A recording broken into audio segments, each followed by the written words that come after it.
Hi, welcome back everyone. This episode I'm joined with Brad Morang. He's with Everest Escrow. He's the lead escrow officer here, and I'm going to ask Brad a few questions about escrow, get you guys some information about what you need to know once we have an accepted offer. So Brad, the first question, what is escrow?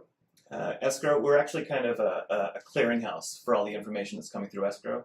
We collect all the contracts, we collect all the money. We're a neutral third party, required to be that way by the state. We're neutral so that the buyers will send us their money and the sellers will send us their grantees. So we collect all the information, make sure that everyone's in compliance. The documents are ready to record. Buyer's loan is funded before we can actually release the documents to record. Once we release the documents to record, that means that the buyer now owns the property and the seller no longer does.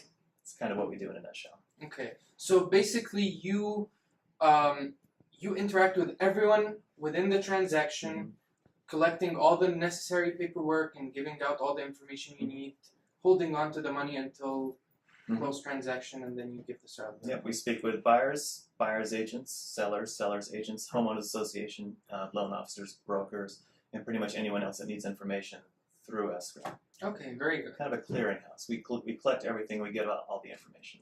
Very good.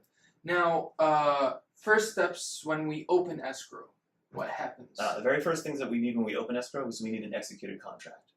Once that last signature hits that contract, that's when we actually have an open escrow. If you look at the top of the contract, it says residential purchase agreement plus escrow instructions. So that's when escrow opens, when that last signature hits the contract.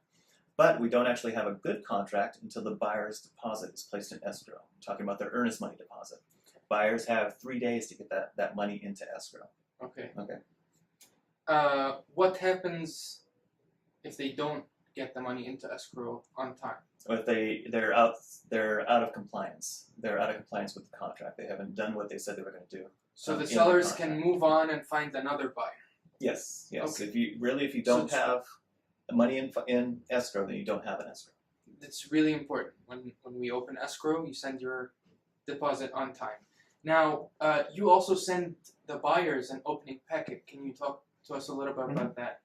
We send out the opening packet that includes the escrow instructions. We'll send out a statement of information so that we're collecting enough information for the title company, which is insuring the title to make sure that the buyer's in first lien position. We'll send out a worksheet that requests the buyer's vesting information so that we know how they want to hold title, so we know what to put on their grant deed.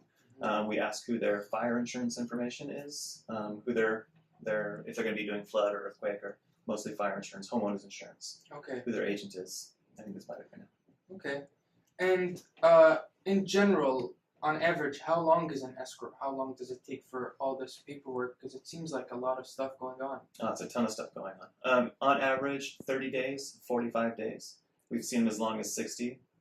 But the most common are 30-day escrows and 45-day escrows. That's what people usually shoot for. Okay, and this is based on what's agreed upon in the contract. What's agreed upon in the contract. Okay. Like if the buyer and the seller agree to a 15-day escrow, we can do a 15-day escrow. Okay.